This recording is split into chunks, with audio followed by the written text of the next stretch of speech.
счастье воли непреклонной, дорога нам указана вождем.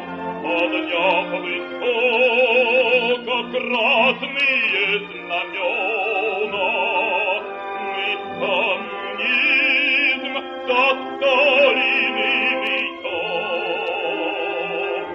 Для нас открыты солнечные дали, горят огни победы над страной. На радость нам живется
годы боевые, полыхала Родина огнем. Выходили в жаркие походы за своим учителем-вождем. Нас водили в бой товарищ Сталин, первый маршал Ворошилов-Клим. И врагов мы далеко прогнали за границы сталинской земли. Песня, песня, огненной ракетой озарит родные города. Мы берем победу за победой, и сдавать не будем никогда. никогда. Мы берем победу за победой, и сдавать не будем никогда. Счастлив я, и вы, и дети наши, и повсюду счастье урожай. Это счастье с большевистских башен собирать лишь только успевай. Эх, проучим памятным уроком, кто ворвется в наш советский дом, и за око вышибем за око, а за зуб всю челюсть разобьем. Песня, песня, огненной ракетой озари родные города. Мы берем победу за победой, и сдавать не будем никогда. Мы берем победу за победой, и сдавать не будем никогда. А девчата, наши патриоты, ни одна от нас не отстает. Эти парни водят самолеты, эскадрилью девушка ведет. Ребята, есть одна забота, подрасти бы только поскорей, чтоб водить как пробу в самолеты, быть бойцом республики своей. Песня, песня, огненной ракетой озари родные города. Мы берем победу за победой, и сдавать не будем никогда. Мы берем победу за победой, и сдавать не будем никогда.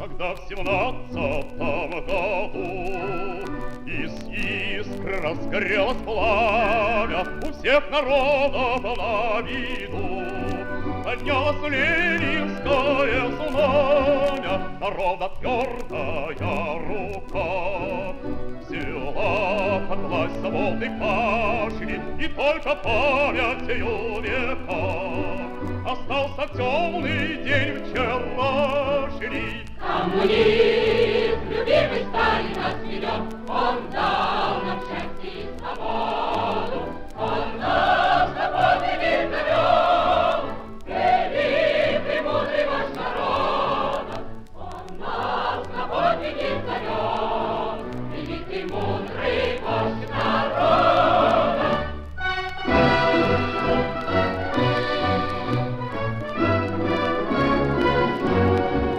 Советский край наш расцветал, как майским утром сад весенний, но злобный враг на нас напал, неся стране порабощение. Все как один мы поднялись на бой по сталинскому зову, сердца отвагою зажглись, был враг разбит бою сурово. Коммунизм, любимый Сталин нас ведет, он дал нам счастье и свободу, он нас на подвиги зовет, великий мудрый вождь народа, он нас на подвиги зовет, великий мудрый вождь народа.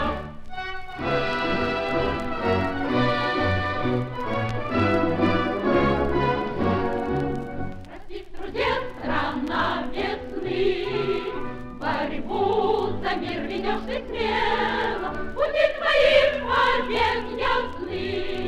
Ты служишь ты земле примером, мы, как всегда, идем вперед. Работе время обгоняем, великий Сталин нас ведет, и мы уверенно шагаем. Коммунизм, любимый Сталин нас ведет, он дал нам счастье и свободу. Он нас на подвиги зовет, великий мудрый вождь народа. Он нас на подвиги зовет, великий мудрый вождь народа.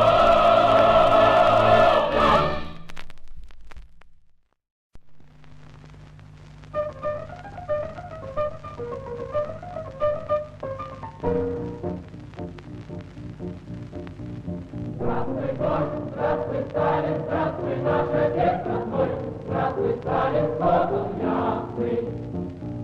Был уныл, был печален, весел, стал гордец цветной. Здравствуй, Бог, спасибо, Сталин. Гордый наш сокол ясный, далеко свой смотрит взор.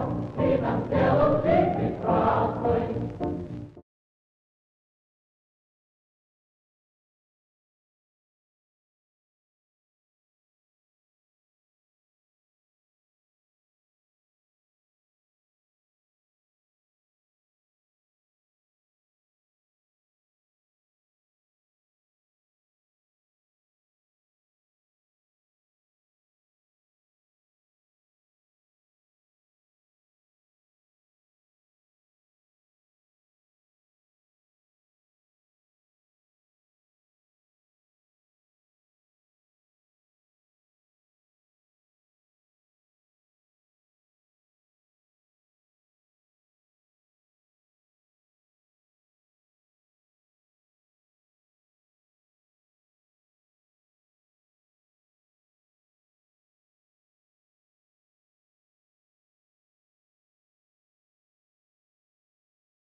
All right, hello everybody, and welcome to the latest edition of the Marx Engels Lenin Institute Introduction to Marxist-Leninism.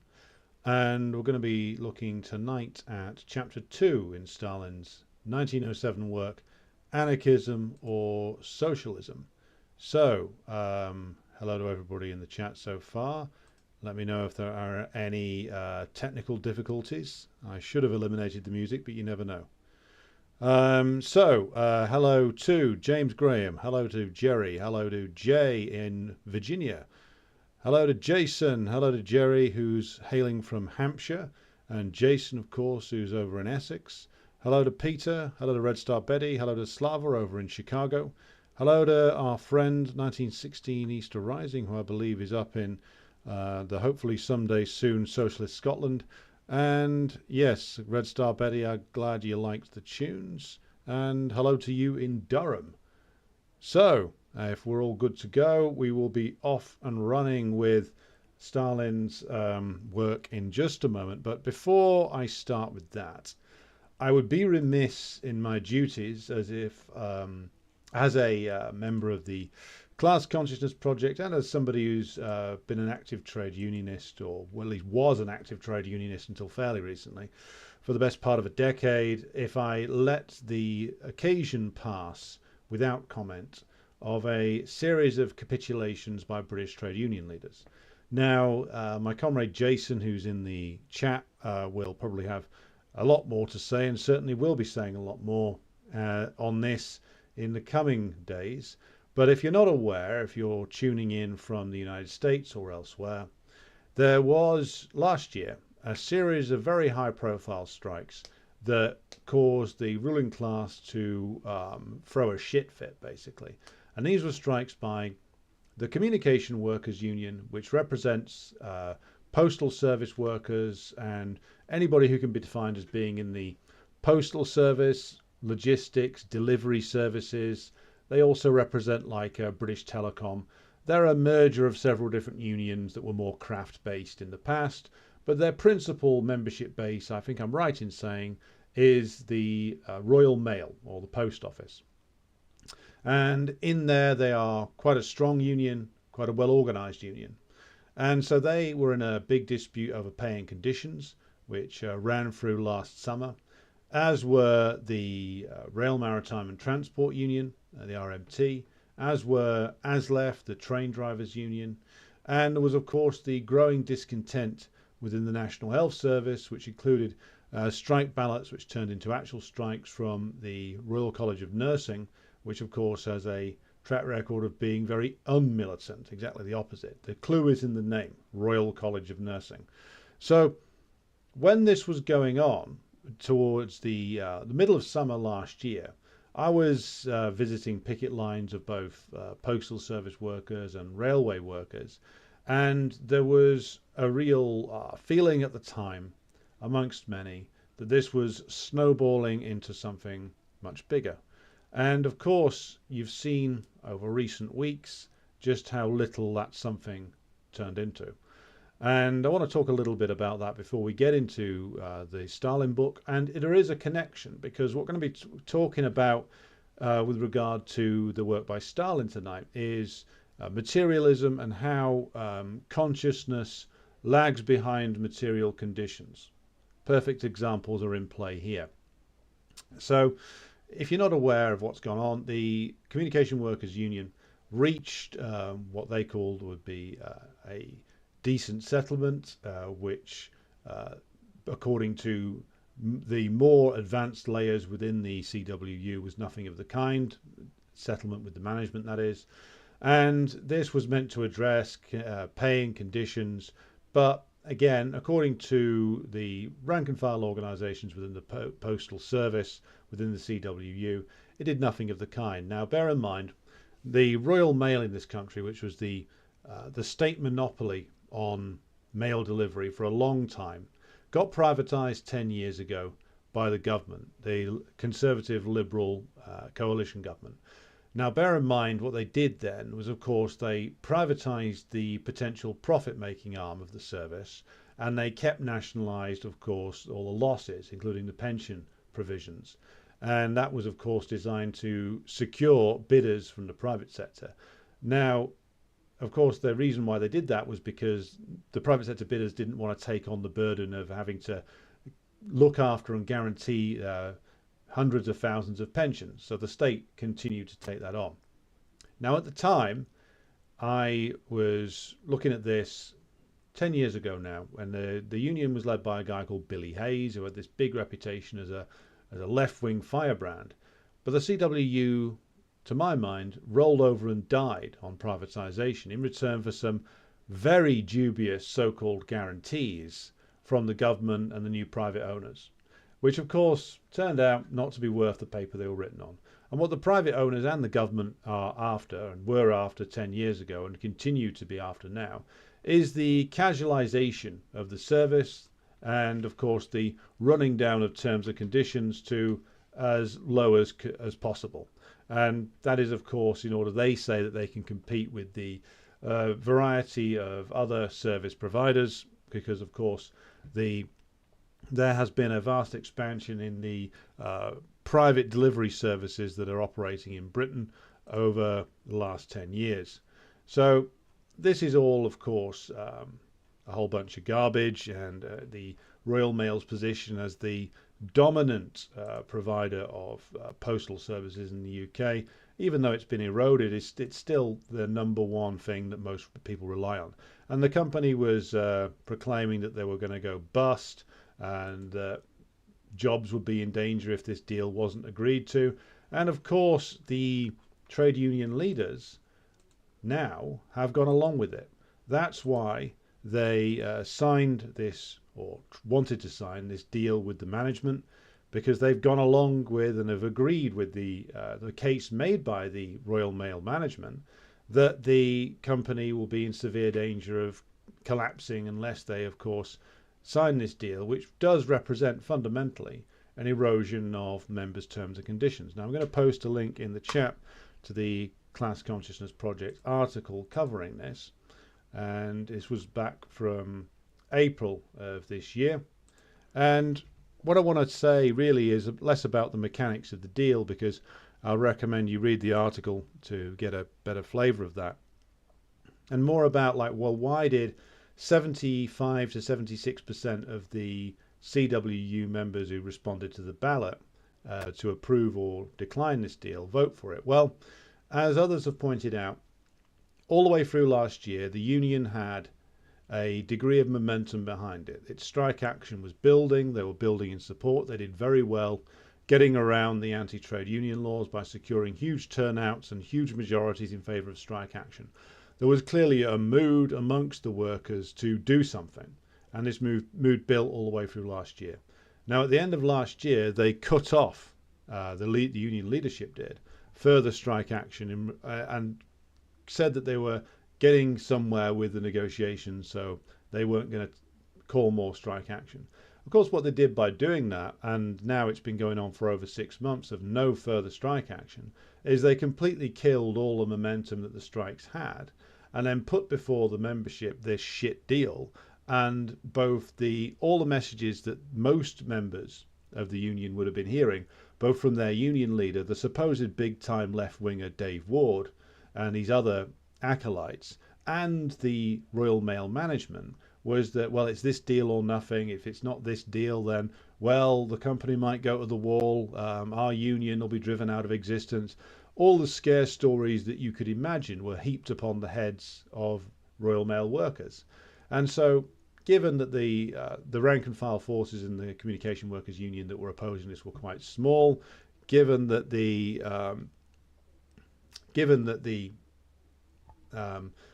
messaging that they were able to put out there was not going to have the same level of impact as the official union leaders and the employer, then it's not a surprise that the deal was passed through the membership ballot at the rate that it was.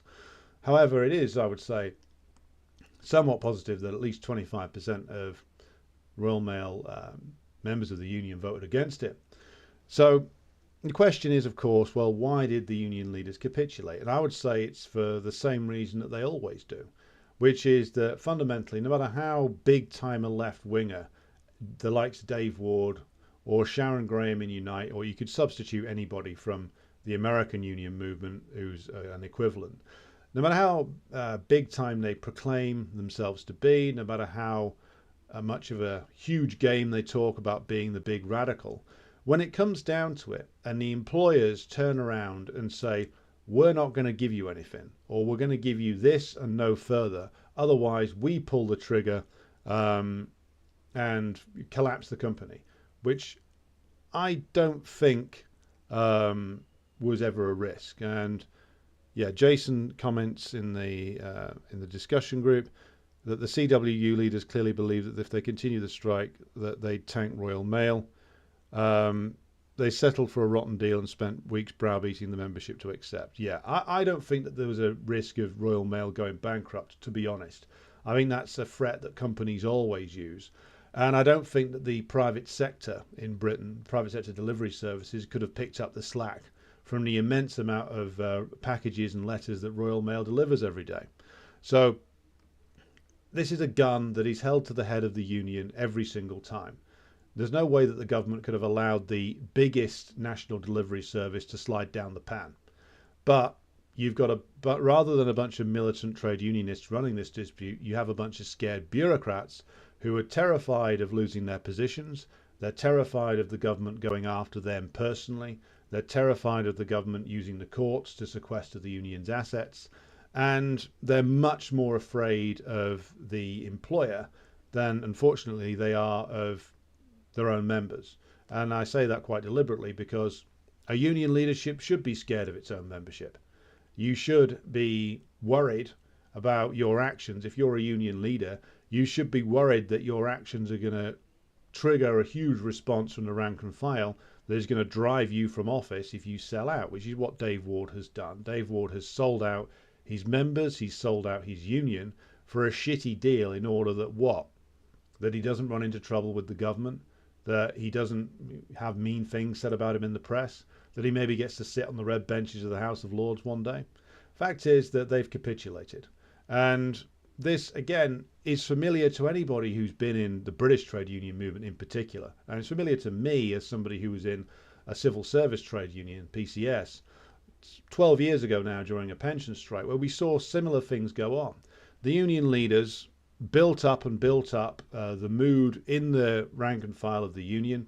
I saw it in my workplace, which is a very petty bourgeois place, to be completely honest. petty bourgeois consciousness. And we'll come back to the question of class consciousness later. And even there you saw people start to develop more of an idea that, well, maybe having a university degree doesn't make me middle class. Maybe the fact that I'm actually on pretty shit wages and my pension's disappearing in front of me and I'm not going to have to work until I'm 68, maybe that's the bigger issue than whatever social capital I think that I've got. So you started to see, even in these petty bourgeois workplaces, a certain sense of class consciousness start to re-emerge.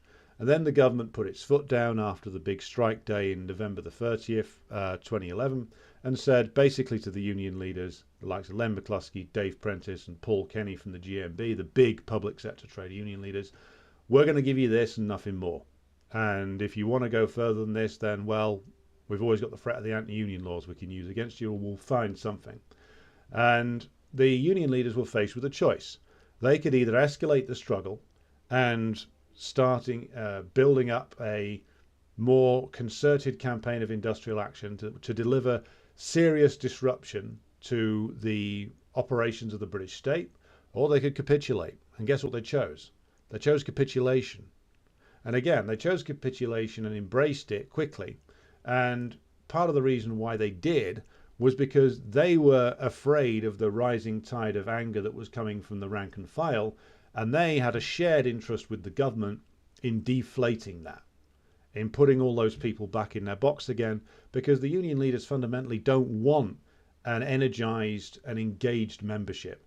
Just like a politician doesn't want an energized and engaged voting base. Not really. The union leaders prefer a membership to be passive, to be a recipient of union services, for the union not to be run by the membership, but to be run by the full-time officials, with the membership just doing what they're told and turning up when they're ordered to. They don't want packed out members' meetings with people raising difficult questions. They don't want the General Secretary to be held to account. They don't want the full-time unelected officials to be questioned. And that's the case in every trade union in Britain, no matter how left-wing it proclaims itself to be. And a key part of the reason why they're like that is, of course, that they all remain tied to the Labour Party, as we talked about the other night when it came to the Unite question and the role of people like Sharon Graham, the Unite General Secretary. The Labour link paralyses trade unionism in this country, and it has done for decades. In fact, it has done since the Labour Representation Committee was formed back in the early part of the last century. And one of the reasons why the trade union bureaucrats of that time, who were no better than the trade union bureaucrats of today, formed that coalition with the middle class, sort of petty bourgeois socialist groups to form the Labour Representation Committee, was in order that they could keep firm control over both industrial and political developments within the working class. That's why they formed the Labour Party. That's why they remain wedded to the Labour Party. Because not only is there this whole layer of bureaucrats who have a real and very high material interest, shall we say, in keeping that link alive, because their careers depend upon being part of that Labour Party trade union bureaucracy machine, but also because the trade union leaders want to manage class struggle. They don't want to fight the class struggle to the finish. They never have done. They still don't today. And the Labour Party is very happy with that arrangement, gets them millions of pounds of funding every year. They don't have to do fuck all. And the other side of this is, of course, as I said the other day, is that the capitalist state is very happy with that solution. They might moan about the unions every now and again. They'll come up with this lie that the Labour Party is controlled by the unions. It really isn't. It might be controlled by the trade union bureaucrats to some degree, but that's not the same as being controlled by the working class, as we can see.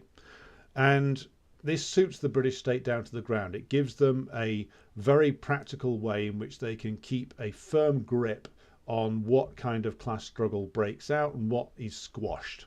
And it's why the Labour Party is brought into government from time to time, to be able to more efficiently exercise that control over working class struggle. That's been the case for over 100 years. It remains the case today. Now, the final point I want to make on this before we move on to the book is that the case of the CWU and others who last year were talking this big game, who formed a supposedly non-party organisation called Enough is Enough. Now, those of you who have been listening to the programme for a while will remember that I did a summary and analysis of this when it was launched last summer. And I said it was basically going to be a Labour Party front group that led people who got involved with it precisely nowhere. And that's exactly what has happened. So you got Dave Ward of the CWU, you got Mick Lynch of the RMT, a man whose union is not affiliated to the Labour Party, but he keeps telling everybody to vote Labour. They were going on with these supposedly left-wing Labour MPs on these platforms saying, we need action on wages, we need action on privatisation, etc., etc. Join our movement, join Enough is Enough. Well, where is Enough now? Good phrase, good slogan, but turned out that Enough is Enough meant vote Labour, really, because that's all they've done.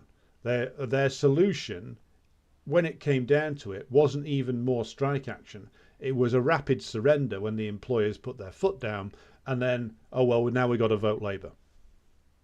So it's another case of a front group funded by the trade union bureaucracy that appears to be independent, but of course look at who's actually on its platform. If it's platforming Labour MPs, even if they proclaim themselves to be socialists, then it's a Labour Party front group. You can apply the same analysis to anything that is done by the American left, which platforms Democrats.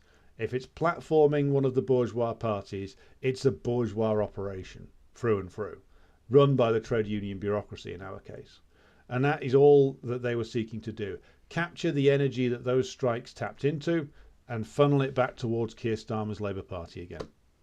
And that is why I will always maintain that not only are the trade union bureaucrats, of course, frauds and always have been, more afraid of their own members, more afraid of taking strike action than anything else, but also the supposed Labour left are also a fraud. All of these characters who float around trade union events like Richard Burgon from the Leeds MP, Zara Sultana from Coventry, that talk this big game, but when it comes down to it, it's all about, well, getting the vote out for a Labour Party led by Keir Starmer, which is an enemy of the British working class, which is, of course, a rabidly imperialist party and always has been, and that's the game. So it's time we stopped falling for this. Well, I'm sure those on this stream didn't fall for it, but a lot of people did. And as Jerry says in the chat, it's the same thing that the People's Assembly pulled a decade ago. People's Assembly was launched just before the giant capitulation on the public sector pensions dispute 10 years ago. And its job was to absorb all the energy that the strikes in the public sector in 2011 and 2010 had unleashed and turn it into an impotent talking shop, which would ultimately lead back, guess where? Pushing people back towards voting for the Labour Party again. And until we break out of this, this is just going to be another vicious circle. As life gets worse, as things get more desperate for more and more working class people in Britain, then we're going to be faced with situations which require a coherent communist politics. And we're not going to get that by tail-ending the trade union bureaucracy or tail-ending the Labour left, who are a contemptible collection of frauds. I mean, you think that the DSA and the Squad is bad in America? They are. What they are is nothing on the Labour left. Trust me, they're even worse, because they actually go out and still call themselves socialists. And not only do they relentlessly betray every struggle going, but they have ridiculous political positions that, of course, the Tories and like right-wing media seize upon to say, look at the socialists who are pro-drug legalisation and pro-prostitution and pro-pornography and all that kind of stuff. So these people are not only frauds, they are frauds to an epic degree that actively damage any struggle they attach themselves to. And it's time we turned our backs on all of them. It really is. So, catching up with stuff in the chat before we move to Comrade Stalin. Peter says, they seem so terrified of rank-and-file spontaneous militancy that they're working frenetically to stifle it with workers' representatives like this who need enemies. Well, exactly the right point, Peter. Jason says, Labour is the ruling class's safety valve when the Tories become untenable. Yeah. Jerry mentions counterfire in the People's Assembly, another case of a giant fraud there. And Peter says, I wasted years of my life in the Labour Party and was after wasting my adolescence in okay, message deleted. But I believe he said he was a member of the SWP. Peter, don't be ashamed. I was a member of the Socialist Party of England and Wales, or SPEW for short. We all make our mistakes. It only remains a mistake if you don't learn from it.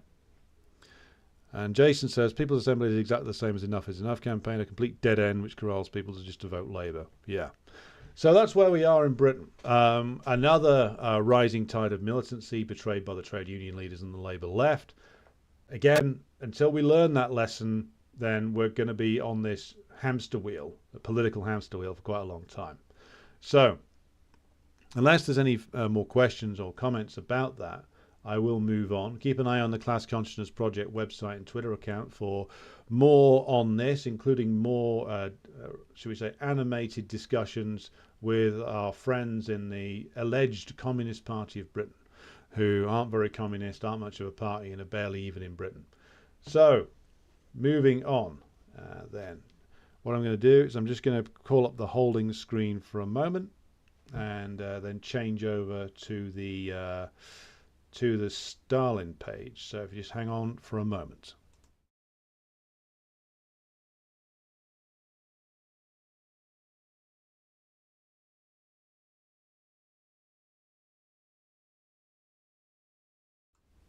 All right, we're back. So here we go again with the work from 1907 written by Stalin himself, which is entitled Anarchism or Socialism, and it is a response to the claims made by Georgian anarchists against Marxism. And last time we covered chapter 1, and so I'm going to be doing this one chapter at a time. Now going to be looking at the second chapter, which is entitled The Materialist Theory. And it's here that Stalin talks about the materialist theory as to how consciousness is formed, how class consciousness is formed. And in this section of the book, you can really see the influence that Hegel had on Marxism. And to quote Lenin, of course, the one of his more infamous, shall we say, demands of communists was perhaps one that not many know these days, was that to understand Marxism, you first have to have read and understood the entirety of Hegel's Logic, which was a 300-odd page book published in the early 19th century. Notoriously difficult philosopher to get a handle on, but once you do, it's very rewarding. But in this book, in this particular chapter where Stalin's talking about the materialist theory, you can see the influence of Hegel on how dialectical materialism came to be. And so we're going to be talking a little bit about that, and also about how consciousness forms. Now I'm going to be moving to the first quote I want to discuss, which comes from early on in the chapter. So I'll call this up now. So here we go. And quote reads as follows. Of course, both ideal and material phenomena exist in the world, but this does not mean that they negate each other. On the contrary, the ideal and the material sides are two different forms of one and the same nature or society. The one cannot be conceived without the other. They exist together, develop together, and consequently we have no grounds whatever for thinking that they negate each other. Thus, so-called dualism proves to be unsound. A single and indivisible nature expressed in two different forms, material and ideal, a single and indivisible social life expressed in two different forms, material and ideal. That is how we should regard the development of nature and social life. Such is the monism of the materialist theory. So, let's just consider that for a moment. And I said that it's a rather a Hegelian phrasing there, and of course it is, because as is often said about Marxism, it either turns Hegel on his head, because of course Hegel was a great idealist philosopher, the last great idealist philosopher. So what is Stalin saying here in this quote that we've just gone through? So what he's seeking to disabuse is the notion that is presented by the anarchists and other critics of Marxism at the time, and the same criticisms arise now, that Marxism is just crude materialism, that it's just literally saying, well, economic conditions equal this, therefore consciousness equals this, and that consciousness does not matter. What Stalin's saying here is, of course, exactly the opposite, which is that the ideal and material phenomena, he says, exist in the world, and that they don't cancel each other out. That you start off with the material, and when you're looking to analyze any society, you start off with the question of, well, what is the material base? And then you have to go on and look at, well, how does that impact upon the, shall we say, the superstructure of society, the ideology of societies? And the point that Stalin is making here is that the ideal and the material are not divided from each other by a Great Wall of China in philosophical terms, but these are parts of a whole, and that they feed off each other constantly and reinforce each other and push against each other. And that to understand ideology in any society and to understand the ideas of any society, the material base, as I said, has to be the starting point. But then you have to consider the ideas that are expressed, that arise from that, and also are expressions of earlier forms of material base. And you can't just separate the two. You can't just say, this is the material base, that we have a capitalist society, therefore the ideology will be X, Y, and Z. It'll all be bourgeois democracies, because we have a capitalist society and bourgeois democratic republics are the most effective way of representing the interests of the capitalist class and of securing the bourgeois legal forms and all the other things that capitalist societies need. Because, of course, bourgeois democratic republics, they might be, as Lenin said, the most ideal form, but they're not the only form that governance in capitalist societies take. And this is a point that is something that comes up in, well, Hegel's work in a slightly different way, but also the work of Gramsci, and of course the work of Lenin, which is something that Stalin goes on to talk about in a quote we'll be calling up in a minute, is that consciousness not only lags behind material developments, and again we'll say more about that in a moment, but also, and this is something which is drawn from Hegel, the consciousness of societies, the ideologies that go around in societies, the individual's consciousness, doesn't just reflect purely the material base. It reflects a series of other things that have come before. Say, for instance, the Hegelian dialectic, which of course Marx adapts, doesn't just say that the new things come along and completely replace the old things. What it says is that the new does come along, and it may triumph over the old. To use the phrasing, the thesis may triumph, or the antithesis may triumph over the thesis, and it may create a synthesis. But that synthesis doesn't actually just rule out all of the things that came before it. So just because capitalism triumphs over feudalism, for instance, that doesn't mean that in terms of the relevance of feudalism, that all of the feudal relations and feudal aspects of ideology are all just cancelled out. And Britain itself is a very good example of this. The British ruling class, as I've said many times before, maintained feudal type forms of governance for a long time, to this day in fact. Now, of course, the form still appears to be of the old feudal kings and lords system. The content is, of course, purely capitalist and has been for a very long time. But it is a good example of how the changes in the material base did produce changes in the ideology and the superstructure of society.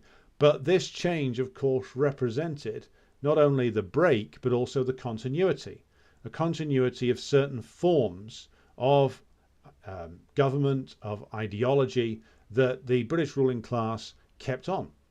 And this is, of course, one of the great tricks of the British ruling class. It's one of the reasons why they've been at the top for so long, even though that's declining now, is that they have this very precise ability to reconstitute things completely and very radically, but to appear as if they haven't. So that's an example of what Stalin is going to be talking about here, which is the triumph of a new system of production, a new mode of production, but of course that this system and all of it creates, and in terms of its ideological structures, its political superstructure, its culture, you don't just get a tabula rasa, a clean sweep. Within these new forms are contained many of the different aspects of the old forms. So the old forms of feudalism. And as we go through different phases of capitalism, you still get aspects of the old forms surviving.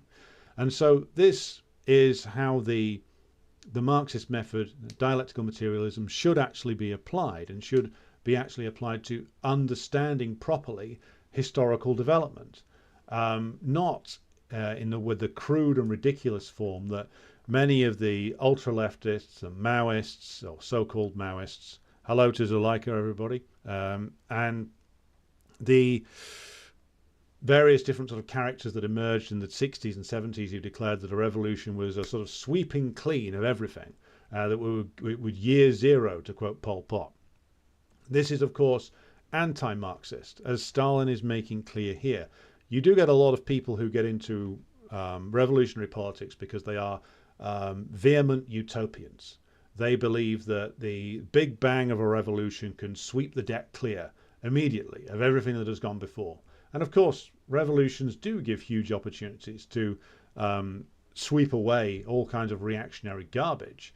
But the idea that you can just blank out everything that came before is a silly and anti-Marxist idea. And if you try and follow it, you're going to end up doing all kinds of weird reactionary stuff. So these are the important message to take from this first quote from Stalin, is that he's explaining how the dialectical materialist worldview sees the development of societies, and how, of course, this is informed by how Hegel interrogated this question. So let's now move to the next quote, because this is where he's going to explore this further. Just doing the changeover now. Okay, so the next quote reads as follows. This, of course, does not mean that in Marx's opinion, content is possible without form, as SHG imagines. See Nabati number 1, A Critique of Monism. He's referring to if you don't remember from last time, he's replying to an anarchist newspaper in Tbilisi at the time. Content is impossible without form. But the point is that since a given form lags behind its content, it never fully corresponds to this content. And so the new content is obliged to clothe itself for a time in the old form. And this causes a conflict between them. At the present time, for example, the form of appropriation of the product, which is private in character, does not correspond to the social content of production, and this is the basis of the present day social conflict. So, very interesting quote there, very interesting set of ideas to discuss. So, what's he saying here? Again, this is an example of Stalin taking this dialectical approach, and he says there, content is not possible without form, and the form is, of course, not possible without the content. These things reinforce each other. Again, there is no dividing wall between the material base and the ideas. These two things are in constant interaction. The starting point is the material base. But again, this feeds up into the superstructure, the ideologies, that any particular mode of production creates. And he's talking also about the fact that this is also part of the lagging behind that he's talking about here. The lagging behind of consciousness behind the material form. So what he means by that is, of course, that you can go into, so let's go back to early capitalism again.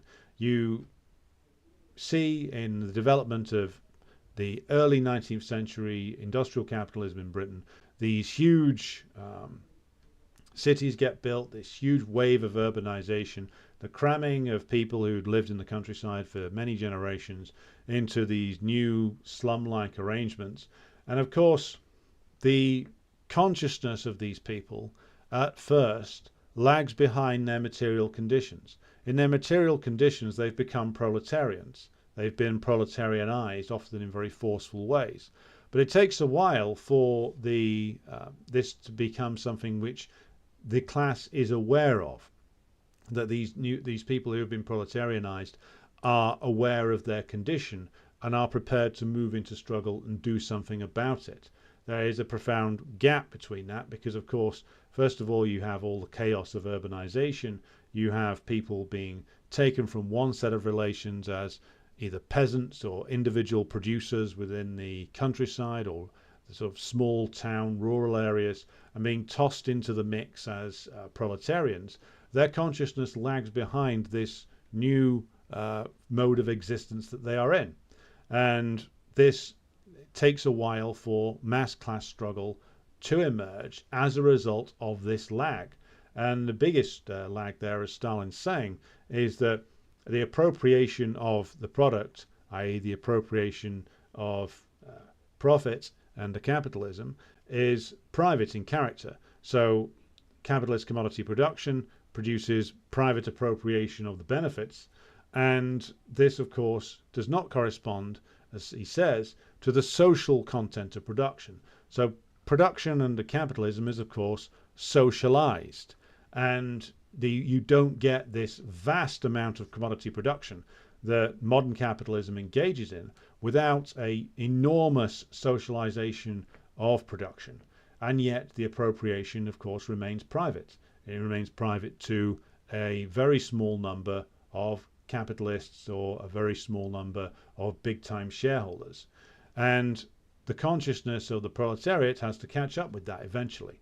And at various points it comes close to, and of course the capitalists are always very keen to slap that down again.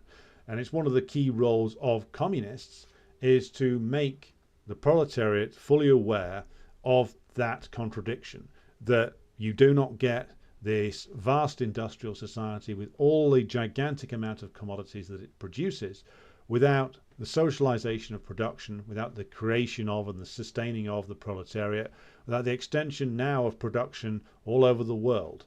You don't get this society in which we live, which is built upon generation after generation of the labor of the collective, now global working class. Yet appropriation remains private. And this is the contradiction we need to get over. This is the key contradiction that we need to bring home to the working class as a whole. And Marx talks about this a little bit in the book he wrote, The Poverty of Philosophy, his reply to Proudhon, where he talks about the difference between a class in itself and a class for itself. The class in itself, of course, you become proletarianized due to your relationship with the means of production, due to your place within the wages system, because you are now a worker who can only exist by selling his or her labor by the hour, by the day, by the week, by the month to the capitalist. But of course, you are objectively a proletarian. Because you are objectively a proletarian, though, doesn't necessarily follow from that you have a proletarian consciousness. And that was the same, it's the same now as it was then. Slightly different ways, of course, and I'll come to talk about that later. But the next, of course, phase in the development of class consciousness is, of course, that the class needs to become a class for itself.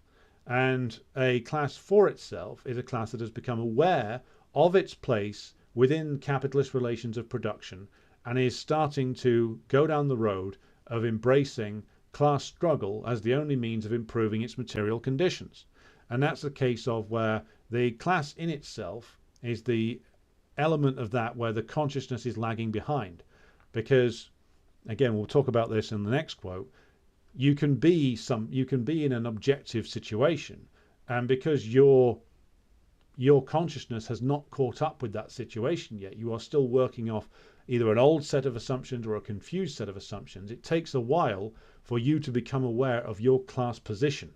And we've got many cases in certainly Britain, probably true of the United States, where people who are objectively speaking working class are not fully aware of that, are not fully aware of the implications of it, of what the full implications are of their relationship with the means of production. And that's what Stalin's talking about here. Hello to Dumel, greetings from proletarian Russia. Well, we've got the full scope in here tonight. We are overcoming imperialist created divisions by reaching out all the way across the proletariat across the world. So let's move on then to the next quote from the book to consider this point further. So I'm just going to call this up. Next quote from the book reads as follows. On the other hand, the idea that consciousness is a form of being does not mean that by its nature consciousness too is matter. That was the opinion held only by the vulgar materialists, for example Buchner and Moleschott, whose theories fundamentally contradict Marx's materialism, and whom Engels rightly ridiculed in his Ludwig Feuerbach. According to Marx's materialism, consciousness and being, idea and matter, are two different forms of the same phenomenon, which broadly speaking is called nature or society. Consequently, they do not negate each other, nor are they one and the same phenomenon. The only point is that in the development of nature and society, consciousness, i.e. what takes place in our heads, is preceded by a corresponding material change. What takes place outside of us, any given material change, is sooner or later inevitably followed by a corresponding ideal change. And so again, he's making the point there against what he called the vulgar materialists, who just simply said, oh, well, you know, consciousness is matter. And he's stating there that this was dismantled by Engels in his work entitled Ludwig Feuerbach. Feuerbach, if you're not aware of who he was a left Hegelian who became more of a comprehensive materialist philosopher in the early part of the 19th century in the Germanic princely states at the time, and was a big influence on the early Marx. But he was somebody who Marx and Engels both went on to later criticize in terms of the rather crude materialism that he put forward. So just a bit of detail there. So the question here that Stalin is raising again is, of course, one related to the lagging behind in consciousness. So looking here at the quote again, so the point he says is that development of nature and society, consciousness takes place in our heads, is preceded by a corresponding material change. So again, to emphasize the point, the material changes come first, but this then sets the ground for the change in consciousness that can follow. Now, we, of course, owe Lenin a great debt, because it was just before this, in 1903, that, of course, he had written the classic book, What Is to Be Done, which, of course, we'll be considering in later programs here. And the key thing that Lenin achieved by writing that book, and the key thing to be remembered about it, was that Lenin was grappling with the problem of how the proletariat was to get from a reformist consciousness to a revolutionary consciousness. And of course, when Stalin wrote this, he would have been aware of that work, would have read it quite closely. And of course, I've already talked about Marx's comment on this in Poverty of Philosophy, the idea of class in itself and then a class for itself. Well, the class for itself is another development in terms of the class taking the road of class struggle and seeing the necessity of class struggle. And in a lot of places today, we're not even in the place where the working class as a whole sees the necessity of class struggle or sees it as a possibility. So we've gone a long way backwards in the last 40 to 50 years. But the point is that, yes, you want to get to that development where the class isn't just objectively a class anymore, but it sees the need for class struggle and starts embracing it.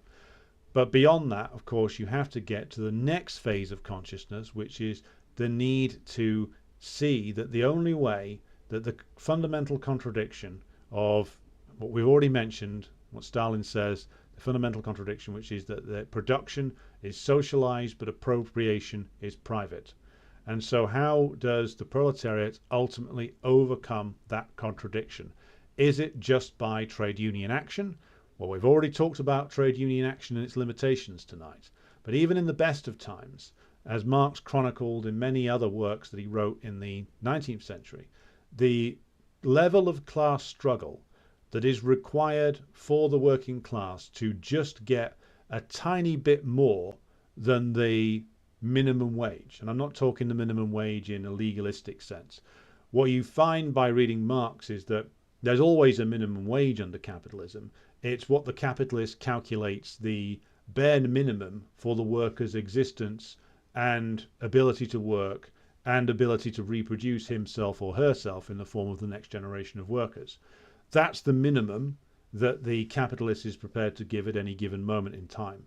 And again, if you read Marx's work on trade union struggle in the 19th century, and you read Lenin and Stalin's accounts of strikes in the Tsarist period, you can see that it takes, or just look at our own modern examples, it takes an enormous amount of militant action from the working class just to move the dial 1 inch in the working class's direction in terms of paying conditions. And of course, the capitalist is always under pressure himself to move that dial back in his direction again. So the important job of the Revolutionary Party is, first of all, to promote the idea of class struggle. We want the working class to enter onto the field of struggle. But at the same time, we do not want to be like syndicalists or anarcho-syndicalists and tell them that trade union struggle is going to be the way to overcome capitalist society, because it is not. By its very nature, it is limited, incredibly limited. And the history of class struggles all the way through the centuries, from the earliest period when trade unions started to be formed in Britain and the United States, shows that it's incredibly difficult to get any progress that can be held on to. Because what you achieve today, the capitalist will go hell for leather at taking back tomorrow. And of course, to get to the point where you have this higher level of class consciousness, you have a higher level of working class organization, you are able to push the capitalists to the point where they have to give something up. The capitalist will then employ dozens of people to work out ways to get that back one way or another, changing certain prices perhaps in the shops just to claim back what you thought you had, or in a more direct way to undermine your union, to undermine the solidarity that was necessary to carry out that strike action, to erode, wait until that level of consciousness that a certain group of workers had has gone backwards, to fire some of the key ringleaders of the strike, key organizers of the strike.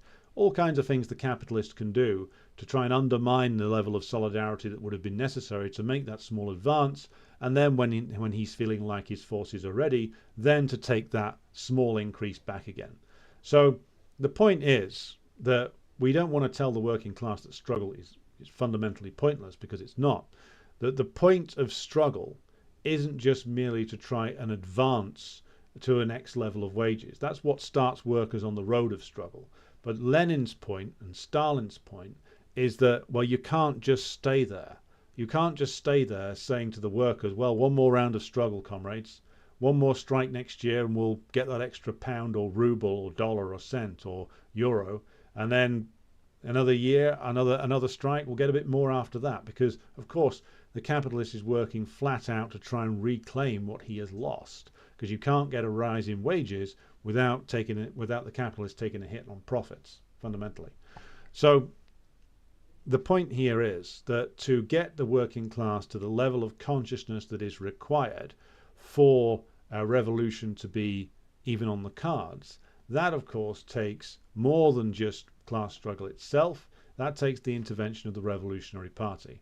And that is another case where the level of consciousness of the class is going to remain stuck in a loop of trade union struggle, unless of course the party can build itself amongst the working class and make this point that the only way that the contradictions facing the working class can be resolved is if we resolve that most central contradiction, which is the private appropriation of the profits that are ultimately created by socialized production, social production. And that's what we need to get beyond. So we've got another comment coming in here. So yeah, I'll read this. This is from M. Philbin. This is about Stalin's speech, Election District, Moscow, February 6, 1946, finishing it now. He never abandons materialist approach to understanding the world and communicating that understanding so effectively. Yes, if you read Stalin, and if you haven't read this, I would strongly advise you to do so. You can see that he constantly not only promoted dialectical materialist thought, but in all of his written work, he sought to make it accessible to the masses. And that's why his writing is something which is very good for introductions to Marxist-Leninism, because he was a very good writer and a very good teacher of the craft, so to speak, which is exactly the opposite of what Trotsky says. Trotsky always goes on about Stalin, stupid man, terrible writer, which is kind of Trotsky doing a self-own, really, because if Stalin was this uneducated peasant hick, which is what Trotsky always portrays him as, then how did Trotsky lose to him? The great genius lost to a semi-literate peasant, if you believe Trotsky's own claims. So moving to the next point then. I'll read this through now. And quote goes as follows. On this point, the materialist theory says that our conceptions, our self, exists only insofar as external conditions exist that give rise to impressions in ourself. Whoever unthinkingly says that nothing exists but our conceptions is compelled to deny the existence of all external conditions, and consequently must deny the existence of all other people and admit the existence only of his own self, which is absurd and utterly contradicts the principles of science. Now I'll pause there so that everybody can enjoy that quote and reflect upon the fact that this is essentially Stalin debunking what Peter terms leftist idpol earlier on in the comments. So think about that for a moment, because it's a powerful quotation there. So just to say that what he's talking about here, the idea of the self as something which is being completely disconnected to material conditions, to the relations between ourselves and other people, other structures, etc. The idea of this self which is unhooked completely from external conditions. This is a profoundly reactionary idea, but of course it is a reactionary idea that has come back in a major way since the postmodern turn in the 60s and 70s. And it's something which, of course, is very popular with those who are devotees of Foucault, for instance, and various others. And it's a very neat summary of the Marxist view of this, which is, of course, that our selves, our inner selves, if we want to get deep about this, so to speak, the idea of ourselves as something which is completely disconnected to everything else around us, towards the network of social relations we engage in. And also, it, of course, is profoundly reactionary because it calls upon religious thought almost. The idea of this self, that I am this unique thing inside, nobody understands me, that kind of shit. And this kind of nonsense was, of course, smuggled into, or directly crowbarred into, so-called Marxism. After the 1960s, it draws upon various different Frankfurt School-inspired characters pushing this idea into Marxism. But of course, it's completely anti-Marxist because, of course, we're Marxists. Most of us are atheistic. The idea of the self as some special thing which is unique and can't be touched by external circumstances. This is basically just an updated psychobabble version of having a soul. And of course, it was very popular amongst anarchists, which is why Stalin's mentioning it in the book. And it's very popular today amongst the various different idpol leftists who claim that they have some sort of gender to express, which is permanent and unchanging and separate from their bodies and the network of relations that they exist in. So, sorry everybody, sorry to the they-thems out there, but Stalin debunked you over 150 15 years ago. So interesting quote to pull up on there. And of course, we go back to the idea that even though the ideological superstructure of society is something which, of course, feeds off the material, of course, it then feeds back into the material again. The two constantly bounce off each other. Again, always take the material as the starting point, but the ideological element comes back down to the material base again and gets sucked back into that and then spat back out again, and the process continues. Do not see this as something which is separate. See it as more of a circle, constantly reinforcing, constantly generating the material base constantly generates new elements that go into the ideological superstructure and then come back down again, then new elements come out again. And the individual, of course, sits in a fairly similar way, which is that we as individuals within capitalist society are bombarded constantly with the latest form of bourgeois ideology that gets spat out by the various different propaganda organizations. And without a clear understanding of class, without a clear understanding about how we as individuals fit into our class and how that class is subject to the permanent class warfare waged by the bourgeoisie, and without an understanding of why these ideological structures are as they are, why they tell us the things that they do, why they try and popularize various different things such as green politics at the moment, or gender ideology, or various sort of aborted forms of sort of pseudo-academic post-Maoism in the United States.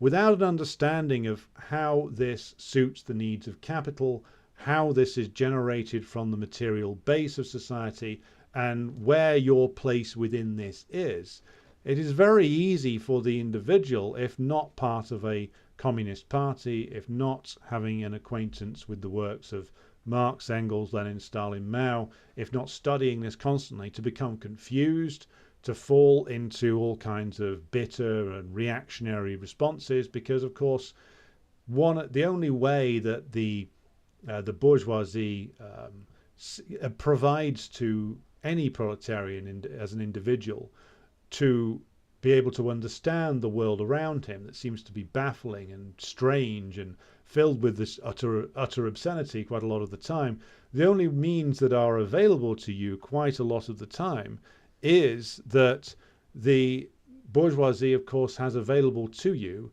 prior forms of bourgeois ideology that are then repackaged and sold to you in a new form. So anti-idepol bourgeois politics, for instance, the kind that Trump engages in periodically, though his heart's not really in it, that DeSantis is trafficking in right now. And so for the average worker who is looking at this all this absurd stuff that the left engages in and thinks, well, what the hell is going on?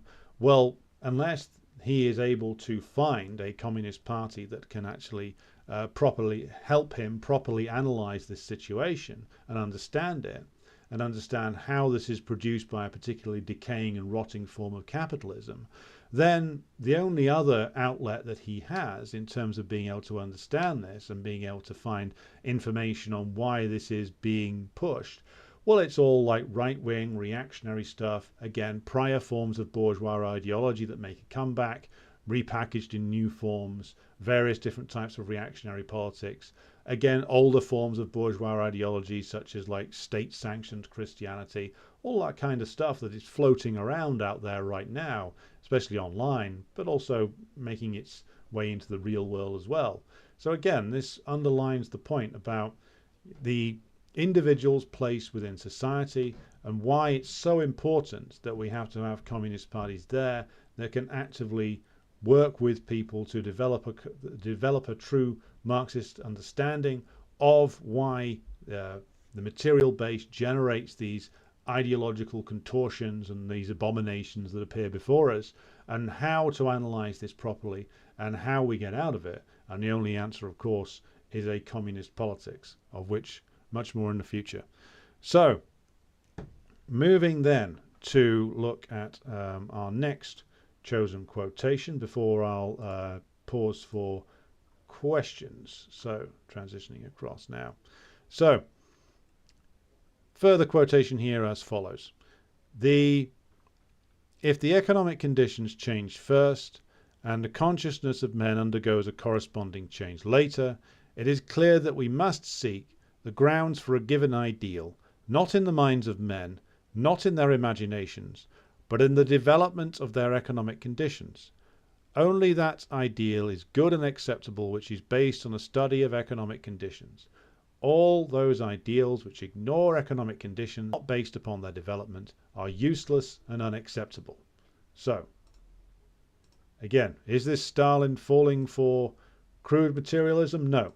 What he's emphasizing here is what I've just been talking about, which is the idea that what you have to do is properly analyze why this shit comes about, essentially. Now, in the discussion there's a lot of talk about ID polls, so I'll focus on that.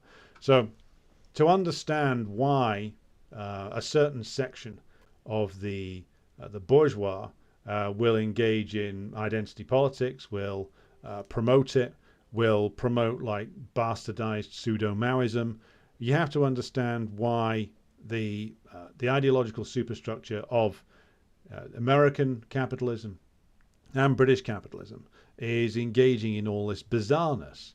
And one of the big reasons is exactly what Zuleika has just mentioned in the chat, which is that they, of course, are perpetually terrified of real class consciousness emerging, and so need to find as many different ways as possible of confusing the issue. And that's what, of course, things like the Congress of Cultural Freedom was all about. The bourgeoisie post-World War II especially, realizing very well that they were in trouble and needed a way of destroying the popularity of communism, of course, they went and looked for anything that could assist them. And one of the big ways that could assist them, that could assist them is, of course, the creation of and the fostering of ideological dead ends for the working class, so to speak. So social democracy being one of them, various different forms of anarchism being another, various different forms of Trotskyism being another, various forms of Frankfurt School theory, post-Marxism, postmodernism, Foucault, all of which got promoted by the American and British imperialists in the post-war period. And this has now been very well documented, because what they're seeking to do there is they are seeking to take us away from that realization that Stalin is outlining there, which is that you have to start with an analysis of the economic conditions. And of course, the petty bourgeois idiotic left doesn't want to do that, because that takes work, and they'd have to actually go out and talk to some working class people, and they don't want to do that.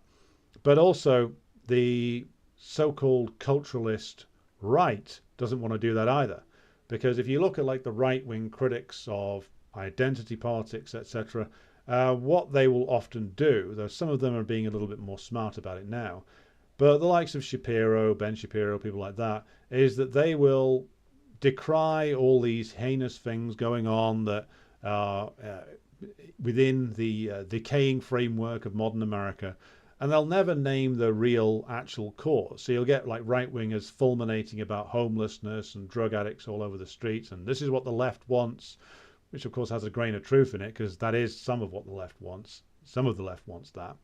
But of course they can't get to the root of it, which is that, first of all, it's a material problem, which is that there has been a long-term unemployment crisis in most of the advanced capitalist nations, which they've been covering up for years, because of course there is a growth only in fragile job opportunities, meaning job opportunities that are in areas of the economy which are dominated by casualized working, casual contracts.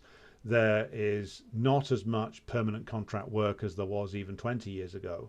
It's hard to get one of those jobs now. You have a much more economically fragile layer of the proletariat that easily gets reduced to lumpen status in economic terms quite quickly if it loses if you lose work, lose housing pretty quickly. State provision has been cut to ribbons over the last 30 years because, of course, the bourgeoisie doesn't want to spend that money anymore. They don't feel the need to spend that money anymore. And, of course, visible homelessness is a good way of disciplining the rest of the working class. It instills a level of fear within the working class. And, of course, the idiot left attaches itself to this by saying it's a good thing that people should live in tents in Los Angeles and have an open-air drug market. But, of course, the right-wingers don't want to go into, of course, why things developed in that way. Why does American or British or French or German capitalism go from a situation where it has millions of workers on decent wages and permanent contracts in 30 years ago to a situation where it has more and more casualized labor, where everybody's up to their eyeballs in debt, where one missed payment could see you be rendered homeless? They don't want to go into that. They want to start moralizing and pretending it's all about collapsing religion and things like that. Whereas, of course, it starts with a material base. It starts with material changes and, of course, a class war waged upon the proletariat to this day. And that's the way you have to understand or start to understand these issues. It doesn't mean that, of course, that the left's not stupid, that it doesn't promote dangerous things such as drug addiction, prostitution, and the idea of homeless encampments being a good thing. But it does mean that if you started from the material, if you've analysed properly why large elements of the population have been left like that and why the bourgeoisie is just fine leaving them like that, well, then you can start to understand the problem properly and come up with an actual demand to mobilise people around. So not just housing for all these people, but we need the drug addiction taken care of. We need the criminal elements cleaned up. We need all these things to happen to actually help these people get back to being members of the proletariat again. Because the more people who can be actually members of the proletariat and actually get organized and be part of a proletarian movement, the stronger we will be. The more people we just allow to fall into lumpenization, the weaker our case is, the weaker our side is.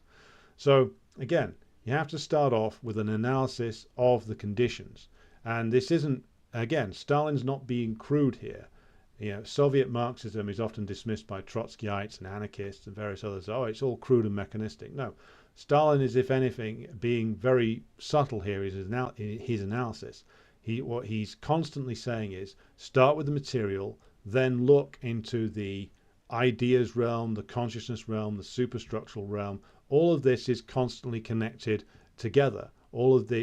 Each contains bits of the other and reinforces the other constantly. But again, the starting point is the material, and then you proceed from there to analyze the situation properly. So, pausing there to take in some more comments. So, Zuleika says, left ID pol is desperately infertile and needy. Yes, it is, even when it's practiced by people in their 60s and 70s. Peter says he agrees, it's also highly divisive, which is undoubtedly why it's so assiduously promoted by the bourgeois. Very true. CPGBML is infinitely preferable to rightist anti-ID pol posturing. Yes, and read the CPGBML pamphlet on gender ideology, and it's dangerous if you haven't already. Red Star Betty says, ID pol promotes victimhood and grievance culture rather than an honour and dignity focused culture. The former disempowers and divides, the latter empowers and unifies. This is completely correct. Zuleika says, 100% to Peter's comment, which is why the Imperialist Congress of Cultural Freedoms spread it about the world in the first place, allows people to dwell in self-loathing and individualism. Yes, very true. Or the white genocide. Yes, another great piece of mythologizing by the right wing. And M. Philbin says, is this related to Lenin's 1910 labor movement and Tolstoy and its famous inspiring statement? I've not actually read that one, Philbin, to be honest. It's something I need to take in. So I'll move then to the next quotation from the book that I'm going to read from. The next point to illustrate here, if you'll just bear with me for a moment.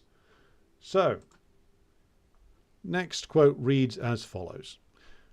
No less ridiculous is the fact that certain celebrated anarchists, notwithstanding their celebrity, have not yet made themselves familiar with the different trends in science. It appears that they are ignorant of the fact that there are various kinds of materialism in science which differ a great deal from each other.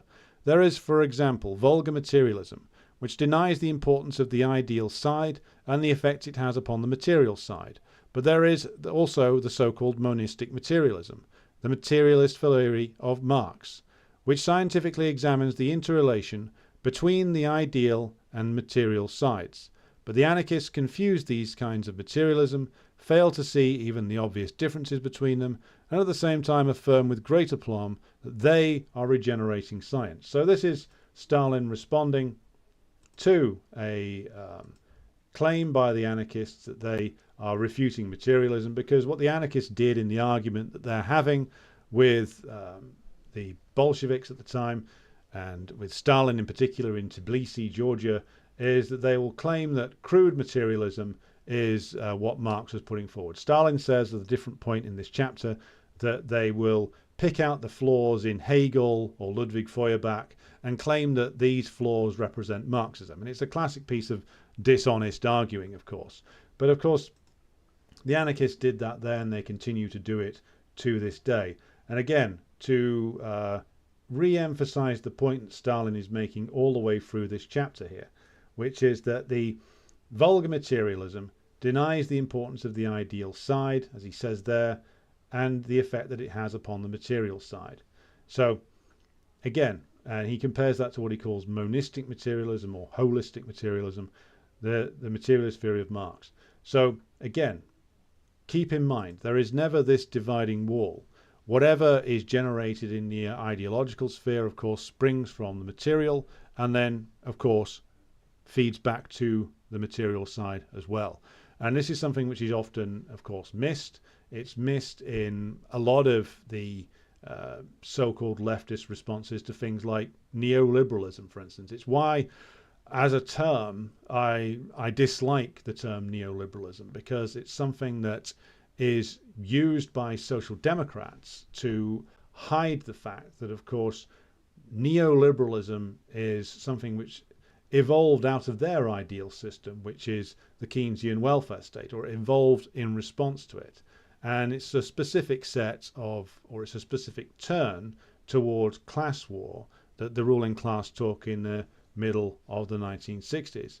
And by using the term neoliberalism instead of just saying capitalism, what the social democrats are trying to do is they are trying to mask the flaws that were already there in the Keynesian social democracy, of course, but also that they are trying to pretend that you can somehow get back to it. Now, this, of course, links back to our analysis of the material base, is what Stalin says about starting with an analysis of the material base, which is if you analyze the material base of British imperialism, if you analyze how capitalism in Britain in particular develops, especially after World War II, you cannot but come to the conclusion that the so-called neoliberal turn was not a dramatic heel turn from the British ruling class. It was just a simple restoration of capitalist business as usual, which never really stopped in many respects, but it was a turn away from the period where they'd had to make concessions in the post-World War II period. And of course, the collapse in the rate of profit from 1965 onwards meant that they had to take that turn. They, for the point of view of their own class interests, had to go on the attack against the working class, and they had to try and retract all the concessions that they'd made.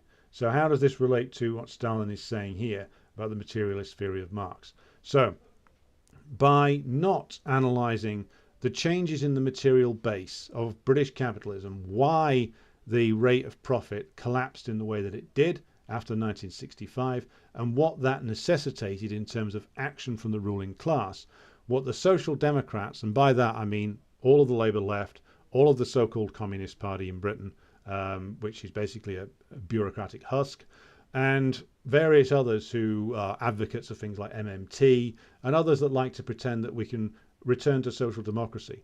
What they're doing is that they're pretending that this is a problem of ideas. This is a problem of, well, neoliberalism is just a bad set of ideas that the ruling class managed to adopt via some form of trickery, and if we could just get a strong enough vote for a social democratic party, that we can return to Keynesian welfarism. Of course, missing the point that British capitalism had actually been deindustrializing since the late 19th century and had been in a perpetual series of crises since the late 19th century, precisely because this is how imperialism plays out in terms of its hollowing out of its home nation, which is something, again, that Lenin observed as early as 1916, drawing upon work done by Hobson, a liberal analyst who observed deindustrialization in Britain prior to World War I. And again, without looking at that material base properly, without looking at why is it that Britain is deindustrializing for over 70 years before Margaret Thatcher comes along, what you miss the number of quantitative changes that go on inside the mechanics of British capitalism with regard to deindustrialization, consistent attacks on the working class, increasing emphasis on an export of capital rather than commodities, that makes that collapse in profit, the rate of profit in 1965 play out in the way that it did, leading to deindustrialization en masse. Now, that rundown I've given you there is a proper Marxist way of looking at it, or it's the beginning of one, at least, and that would lead you to understand why it is that deindustrialization went on in the way that it did after the 70s, 80s, 90s, and why it's not just some bad ideas from Milton Friedman that led us into this mess. It's the changes in British capitalism. It's those changes that come about from Britain being the first capitalist nation, the biggest imperialist nation, and of course the first down the deindustrialization route from the 1880s and 90s onwards. That's what leads us to crisis point from 65 onwards. Not just, some bad ideas from some academics in Chicago. It's the same process going on for American capitalism, because of course they take off where Britain leaves off in terms of being the dominant imperialist power. So the Social Democrats aren't actually analysing things, even the ones who call themselves Marxists, in a materialist way. What they're doing is they're basically conflating various different ideological trends within the ruling class and saying that, well, that's the reason that we're in this period now. They're not doing a material analysis.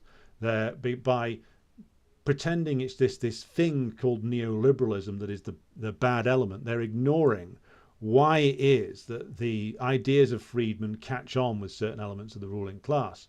And again, they never followed Friedman's ideas to the letter at all. They came close to doing these things in areas like Chile, which was run by a military dictatorship, but they adopted certain elements of them. They used them in speeches, etc. So to pretend that it's just this thing called neoliberalism, again, is an act of ignorance, and it's an act of, quite frankly, dishonest propaganda.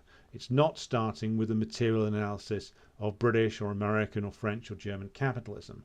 And so you lead thousands and thousands of people who follow you on this merry dance that, Jeremy Corbyn and Bernie Sanders did, pretending you can have this reindustrialization whilst keeping British and American capitalism going, which of course you can't, because it's got to this decayed and degenerated point where you can't reindustrialize without fundamentally challenging the relations of production, or changing away from private appropriation to, of course, social appropriation of that which is produced by the immense amount of socialized labor of the working class. So again, this is why it's important to read thinkers like Stalin. It's why it's important to read them on a regular basis, because he outlines clearly the fundamentals that you need to start with to do an actual proper dialectical materialist analysis of a situation. Final quote before we move to summing up here.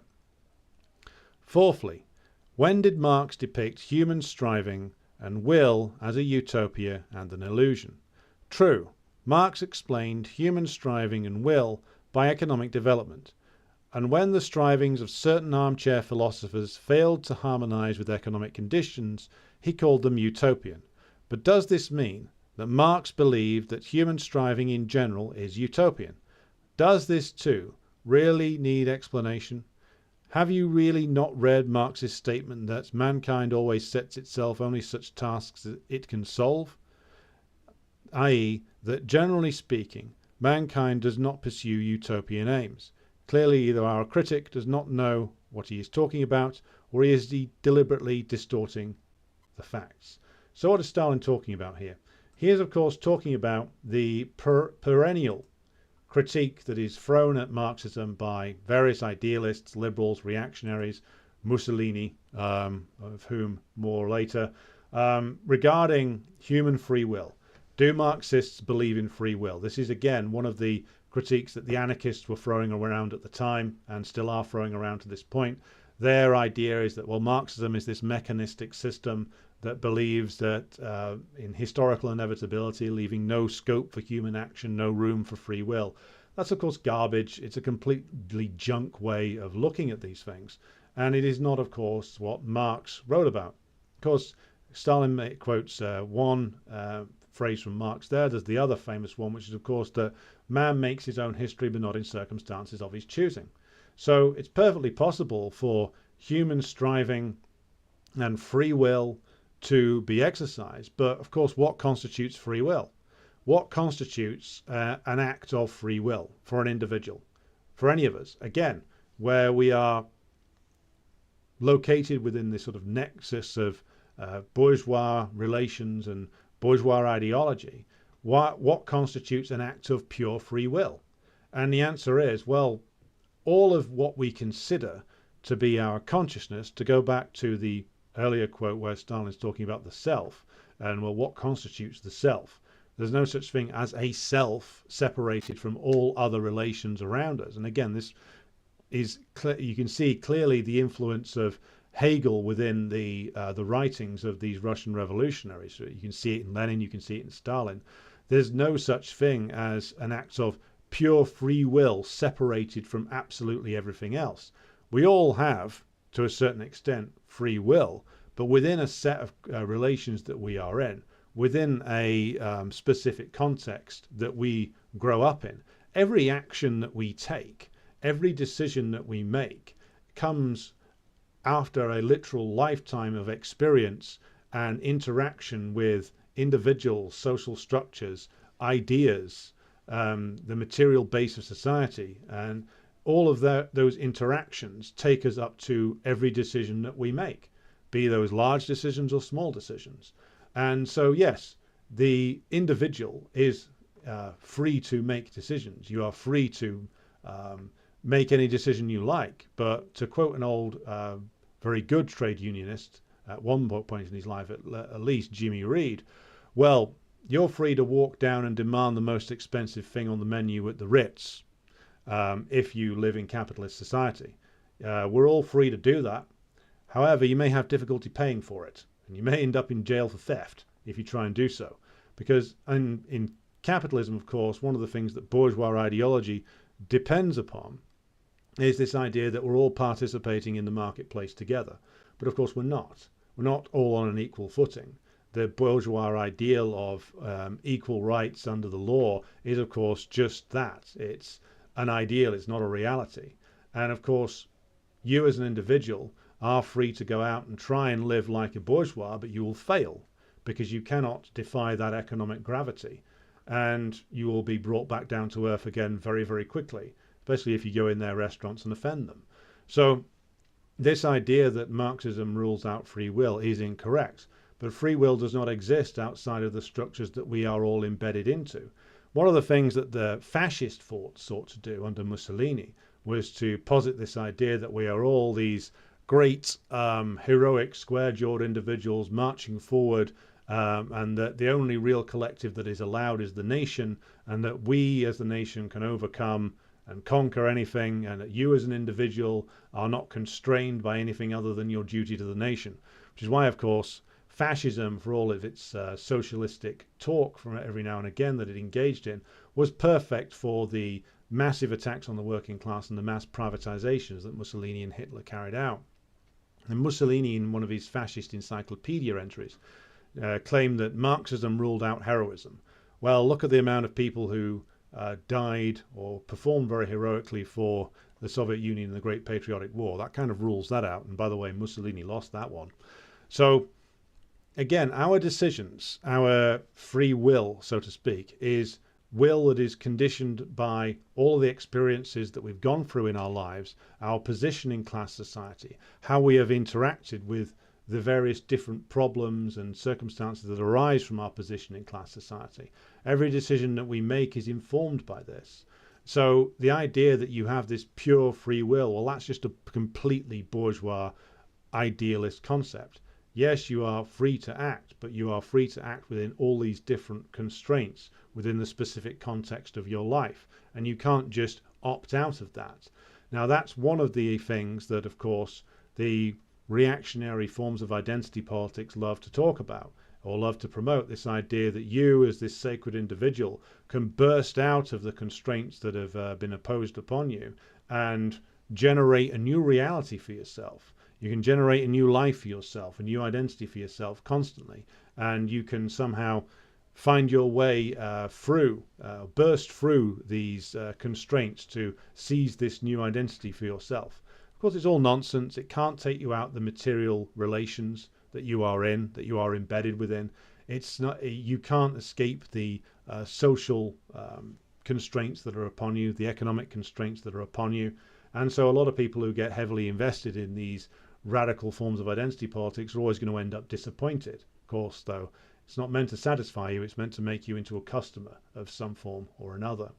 So again, this is something which this Marxist understanding of what free will is actually quite subtle, and is actually something which takes into account the full picture of the relations that an individual has within society and how these interact with the decisions the individual makes. Then, of course, you get the opposition to that from someone like Nietzsche, who just goes that I, the great heroic Übermensch, will create my own values. I will free myself from all constraints, be they economic, social, or moral, and I will stride forward to create a new set of values that I, as the overman, will abide by. Of course, that's a fantasy. Nietzsche himself is actually proof of the Marxist understanding of free will, which is that he didn't have very much, that he slept around with prostitutes, caught syphilis, went mad, and ended up weeping over a dead horse, and spent the last 10 years of his life in various asylums as his sister and Richard Wagner appropriated his legacy and turned it into something which is more coherently fascist. So this is the element of when Stalin deals with free will. The other point I wanted to finish on was this idea of course, class consciousness lagging behind material reality. In this chapter, Stalin goes into a little bit of depth saying that, well, imagine somebody who was previously a petty bourgeois, someone who previously ran his own shoe store or his own shoe producing business, as an individual craftsman, went and worked in a giant shoe producing concern in Tbilisi, which of course there was a giant shoe production factory in Tbilisi at the time. And he says that the shoemaker for a long time would carry with him all of the delusions and illusions of the petty bourgeois, and he wouldn't want to get involved with union organizing at the plant, that he would think of himself as being above this, that this was something that he was just engaging in, this labor, this rather humiliating day labor that he was having to do, in order that he would then be able to save up enough money to get his shop back. But of course, at a certain point, after working in the factory floor for many, many months, he had to face the reality, this former shoemaker, that he was now a worker, that he was now somebody who could only exist by selling his labor by the hour to the capitalist. And when he reached that realization, he then has to move into the fact that, or embrace the fact that he must engage in the class struggle, that there is no other way. He is faced with this reality that there is no other way to improve his situation other than combining with his fellow workers and struggling for higher wages. And that, as Stalin says in the book, takes a number of months, can even take years. And he uses that example to illustrate the lagging behind of consciousness behind material reality. Now, I'll finish on an example that we've been talking about here. We've been talking about identity politics, the people who do email jobs, promoting these things. And they often promote these things because I'm somebody who's done email jobs quite a lot since I left university 15 years ago. And what you find is that you leave university, and this is quite deliberate on behalf of the capitalist class. They give you an inflated sense of superiority, an inflated sense of the self, an overestimation of what a university degree gives you. And then, of course, you find yourself in a menial job answering emails or answering a phone all day, or doing some other clerical task, which you could probably have done when you left school at 16. But because you have been given, or you have been awarded or you've got a degree, you have what is termed by some social capital. It's not real capital, of course. It comes with a lot of debt, but you have this elevated idea of your own status. You do not want to face the fact that you are a proletarian anymore, or a lot of people don't. You've been told that this was the way to a perpetual middle-class existence. But of course, it isn't. It's a path only back into very low waged labour.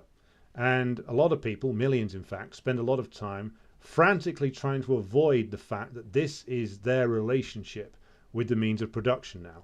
They are, no matter how they consider themselves, no matter how much education they think they've got, and by the way, it's not that good. I've learned far more since I left university than I did in it. But they have an elevated idea of their own status, which does not correspond with their material reality. And so, of course, the capitalists want to provide you with various different means to try and make your proletarianization more obscured. So by extending credit to you, you can buy loads of things on credit. You can buy a house on credit. You can buy a car on credit. Of course, though, this just mires you in more debt, and you still can't escape it. You still can't escape the material reality that you are a proletarian, that many professions that used to be regarded as more solidly petty bourgeois have in fact been proletarianized. And eventually, the material reality is going to have to catch up with these people. And when it does, of course, the bourgeoisie, when they show signs of gaining a knowledge that takes them to the position of being a class for itself again, the bourgeoisie chucks loads of crap into the mix, in the ideological mix, and promotes it to make sure that class consciousness remains stunted, obscured, diverted into safe avenues such as identity politics or all kinds of the other postmodern garbage that's been floating around in recent years. It comes out of a desperate need of the bourgeois to avoid the fact that they are actually, by their own actions, hollowing out the petty bourgeois professions, proletarianizing ever greater numbers in society, and of course they need to make sure that these millions of unaware layers, these layers lacking in class consciousness in the proletariat, remain non-class conscious, remain simply a class in themselves. And our job is, of course, to do what Stalin says, which is to make these latter-day shoemakers, the people in the email jobs, the people who think that they have managed to find a way out of the relationships of class that dominates our lives. We need to be there and educate these people in whatever way we can, however we can, to the actual set of class relations that they exist within. And when they get to that point, then, of course, these people start to be a problem for capitalism.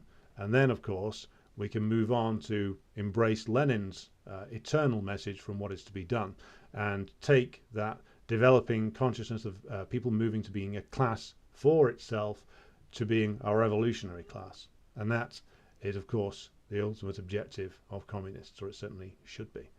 So I will leave it there. We've been going for quite a while now, it seems.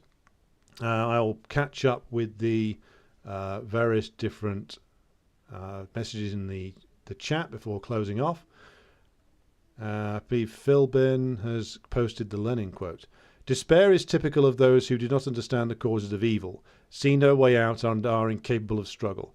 The modern industrial proletariat does not belong to the category of such classes. And that's from Lenin on Tolstoy and the modern labour movement. Very good quote. Peter has to bow out, illuminate. He thinks it's been illuminating. Well, thank you very much.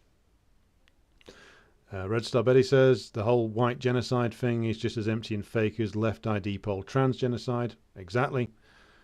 And Red Star Betty says, great explanation of the limits of free will. The subject requires a lot of consideration and examination of the different influences and forces involved in a person's life. Very true. It's quite remarkable, says Zuleika, how the self became sacred like this when religions are so often communitarian. Very interesting point. James Graham says, I've got a picture of me outside the Savoy with a hammer and sickle. They wouldn't let me in. Well, good on you for trying.